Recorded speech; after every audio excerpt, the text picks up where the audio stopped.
And ఇప్పుడు bumper block buster hit కొట్టిన మా డైరెక్టర్ అనిల్ రావిపూడి గారు త్వరలోనే మా మెగాస్టార్ చిరంజీవి గారితో సినిమా చేయబోతున్నారు. వారిని మాట్లాడవలసిందిగా రిక్వెస్ట్ చేస్తున్నారు. Good evening all. First of all కొత్త భయం స్టార్ట్ అయింది. చిరంజీవి గారితో ఈ మధ్య బాగా ఎక్కువ కలుస్తున్నాను. ఈసారి ఎప్పుడైనా సార్ స్టోరీ ఒకసారి మీతో మాట్లాడాలంటే ఎందుకమ్మా ఏదో ఒక ఈవెంట్లో వస్తుంది అక్కడ మాట్లాడుకుందా అంటారు అని భయంగా ఉంది. So once again feeling very happy. ఆయన ఎన్నిసార్లు కలిసినా అదే ఎనర్జీ. అండ్ బ్రహ్మానందం ఈ సినిమా గురించి మాట్లాడే ముందు I would like to talk about producer Rahul Yadav garu. So ఆయన నేను 1-2 సందర్భాలు ఇంతకుముందు కలిశాను. సో జనరల్గా వరుస సక్సెస్లు డైరెక్టర్కో హీరోకో వస్తే అందరూ హ్యాపీగా ఫీల్ అవుతున్నారు. బట్ ఆయన తీసిన 3 సినిమాలు 3 బ్లాక్ బస్టర్స్. సో మల్లిరావ కానీ, వివేకాత్రేయ కానీ, అండ్ మసూదా కానీ. సో మంచి టేస్ట్ ఉన్న ప్రొడ్యూసరు. సో నిర్మాతలు అలా వరుస హిట్లు ఇస్తూ వెళ్తుంటే అది చాలా చాలా బాగుంటుంది. వాళ్ళు ఇంకా మంచి మంచి సినిమాలు తీస్తూ ఉంటారు. సో ఈ సినిమా కూడా ఆయన టేస్ట్కి తగ్గట్టే ఉంటుందని నేను నమ్ముతున్నాను. And first of all and I wish all the best Rahul గారు అండ్ టీమ్, అలాగే ఈ సినిమాకి పనిచేసిన మిగతా కాస్ట్ అండ్ క్రూ అందరికీ. అండ్ ముఖ్యంగా ఎంత ఎదిగినా అసలు ఎదగనట్టు మిమ్మల్ని కిషోర్ గారు ఎంత పెరిగినా ఎంత 6'2" ఉంటావా? ఎంత పెరిగినా అసలు పెరగనట్టు ఎక్కడే వెనకుండిపోతావు. సో అది ఇన్స్పైరింగ్గా ఉంటుంది కిషోర్ నిన్ను చూస్తే. ఇంకా చాలా విషయాలు ఉన్నాయి ఇన్స్పైరింగ్గా ఉన్నాయి.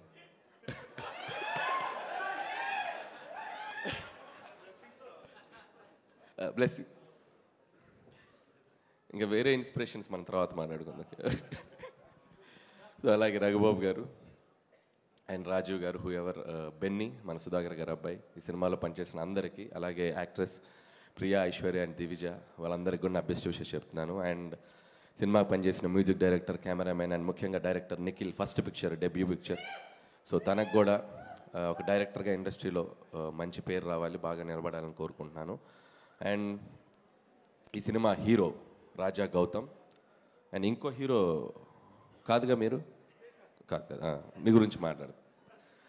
సో రాజా గౌతమ్ గురించి చెప్పాలి. అండ్ బ్రహ్మానందం గారు లాంటి ఒక లెజెండరీ యాక్టర్ కొడుకు అయినా కూడా తను ప్రూవ్ చేసుకోవడానికి సినిమా టు సినిమా చాలా కష్టపడుతూ హార్డ్ వర్క్ చేస్తూ ఇంత దూరం వచ్చాడు. అండ్ ఈ సినిమా Gautam, I wish you all the best. ఖచ్చితంగా ఒక పెద్ద హిట్ కొట్టాలని మనస్ఫూర్తిగా కోరుకుంటున్నాను. అండ్ నాకు సీతారామ శాస్త్రి గారు బ్రహ్మానందం గారికి ఒక పాట రాశారు, గుర్తుందా సార్ మీకు? వారేవా ఏమి ఫేసు అచ్చు హీరోలాగుంది బాసు. ఎలా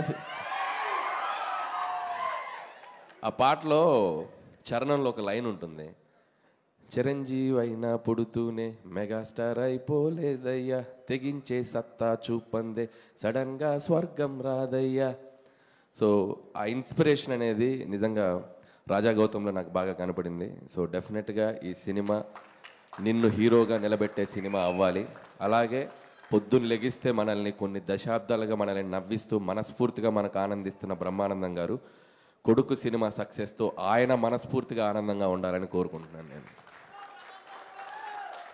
అలాగే ఇందాక బ్రహ్మానందం గారిది ఒక మ్యాషప్ వీడియో చూసా, ఒక ఎంట్రీ ఇచ్చారు ఇలా జక్. అది చూసాక ఒకటి అనిపించింది, వెంటనే నెక్స్ట్ బాస్ సినిమాలో ఒక చిన్నగా ఎలా వస్తారు ఎంట్రీ. సో మిమ్మల్ని కొన్ని ప్రశ్నలు అడగాలనుంది, కొన్ని క్వశ్చన్స్ అడగాలనుంది. డైరెక్ట్గా మైక్ తీసుకో. డైరెక్ట్గా కాలేజ్ నుంచి వచ్చారా పొద్దున? యా. షర్ట్ ఏం చదువుతున్నారు సార్? ఏం చదువుతున్నారు? Third year B Com. B Com third year. Okay okay. అంటే 5 years చదువుదామని అనుకున్నాను. Okay okay. ఇప్పుడు థర్డ్ ఇయర్లో ఉన్నాను. థర్డ్ ఇయర్లో. సో ఇంత యంగ్ ఏజ్లో తాత క్యారెక్టరు తప్పలేదా? తప్పలా అంటే వాడు ఏంటి అది రాదు. అంటే మీ బ్రదర్ అండి? ఎవరు? Gautam. Gautam is my friend. No, is my junior. No, is my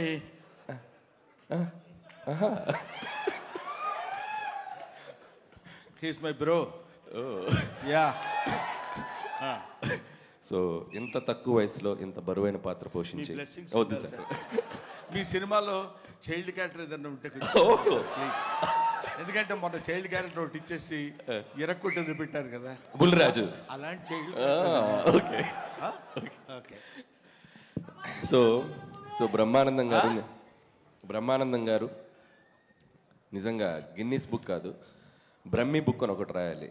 ఎందుకంటే మీరు ఇచ్చిన రియాక్షన్స్, మీరు ఇచ్చిన ఎక్స్ప్రెషన్స్, మీరు సినిమాల్లో ఈ మధ్య కొద్దిగా తక్కువగా కనిపిస్తున్న మంచి మంచి పాత్రలు ఎంచుకుంటూ, రంగమార్తాండ ఇలాంటి మంచి మంచి పాత్రలు ఎంచుకుంటున్న ప్రతి వారి లైఫ్లో పొద్దున్న లెగిస్తే మీ ఫేస్ చూడకుండా, మీ రియాక్షన్ చూడకుండా ఆ రోజు ముందుకెళ్ళదు.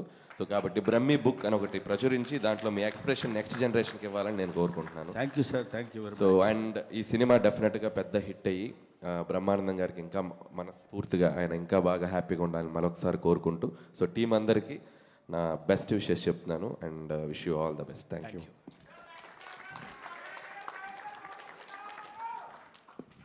Okay, thank you so much Anil garu. And child artist Brahmanandam గారిని త్వరలోనే ఆ సినిమాలో చూడాలని మేము మనస్ఫూర్తిగా కోరుకుంటూ ఉన్నాము.